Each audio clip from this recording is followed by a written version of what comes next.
Well, if you're reading the polls, you know that they point to a likely matchup between Donald Trump and Hillary Clinton come November.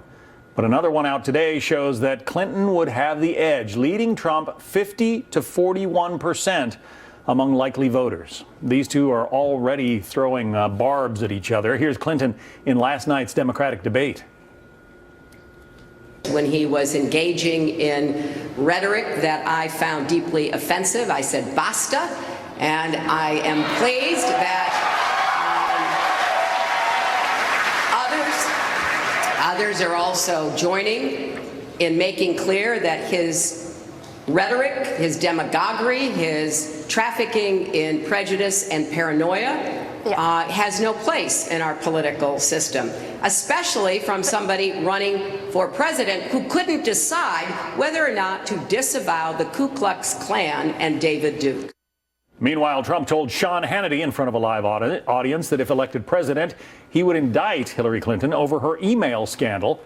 Then Trump issued a warning about a potential feud with the Clinton camp.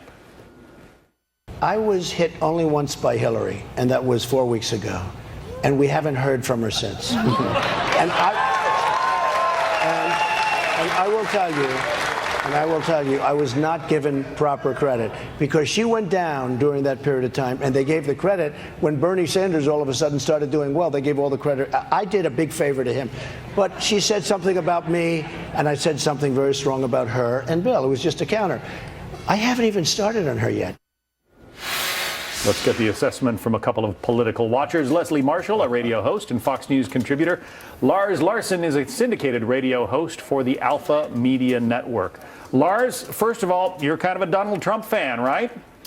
I'm absolutely a Donald Trump fan. I endorsed him last week at CPAC. He's going to win. And I think Hillary Clinton, she says basta. I say basura. It's garbage what she says. But those numbers in that poll we just put up, 50 to 41, Hillary Clinton leads among likely voters. How do you explain that?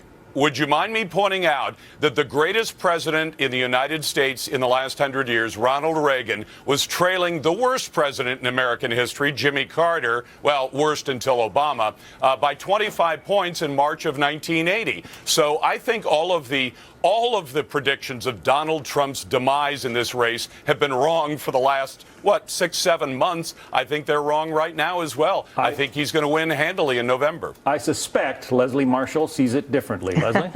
It's amazing to me, Lars, that you and the Trump supporters like polls when they show Donald leading, and they're right, they're accurate. But when they show him trailing, those are not accurate polls, and we cite history and Ronald Reagan and stuff like that. Hey, look, this is the reality. You're wrong about November, Lars. I do think he'll be your nominee, and I, as a Democrat, am happy about that because I think Donald Trump's a uniter of Democrats who are going to come out full force in November to vote for Hillary Clinton, who I believe will be the Democratic nominee because he does not have the majority of support of the majority of the Republican Party even. He has now, approximately 40% of the support. And even though a lot of Republicans will come out to vote for him, there'll be people that will switch sides and vote for Hillary or just stay home, and more Democrats will come out. So this poll may not be double digits yet, but I'm looking for Hillary Clinton's poll numbers to rise before November with Mr. Trump. John, do you think that Leslie would mind a few facts in that argument? First of all, he's pulling 40% in a 4-candidate field that has been winnowed down from 18. Secondly, he will pull Democrats. Take a look at Pennsylvania, where 42,000 Democrats dumped their Democrat Party membership, transferred to the Republican Party, and it appears that the only motivating factor anyone can identify is Donald Trump. So he's going to get Republicans and he's going to get Democrats as well, just like Ronald Reagan did. All right, but let's break down the numbers in that Washington Post ABC News poll a little bit more. On 4 key issues, Hillary Clinton beats him on all 4. He comes closest there at the top on the economy, losing 49 to 45% to Hillary Clinton.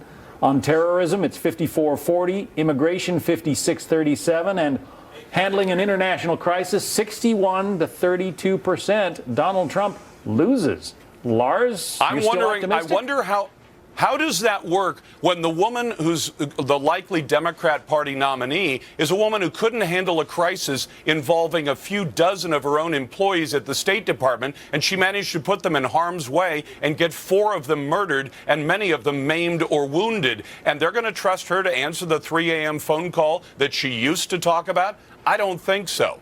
It is true, Leslie, that Donald Trump hasn't spent a lot of time attacking Hillary Clinton. He's gone after, other Republicans in this primary race, but hasn't done a lot against Hillary. Could those numbers change if he goes into full attack mode?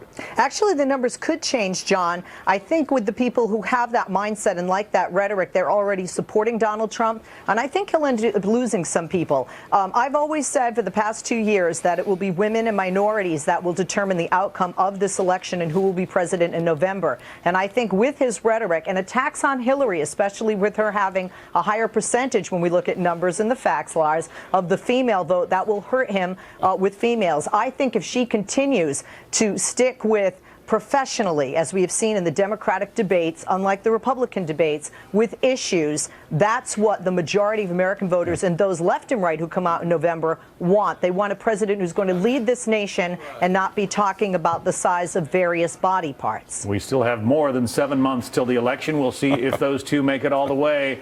Lars Larson, Leslie Marshall, thank you both. Thank you, John. Thank you, John.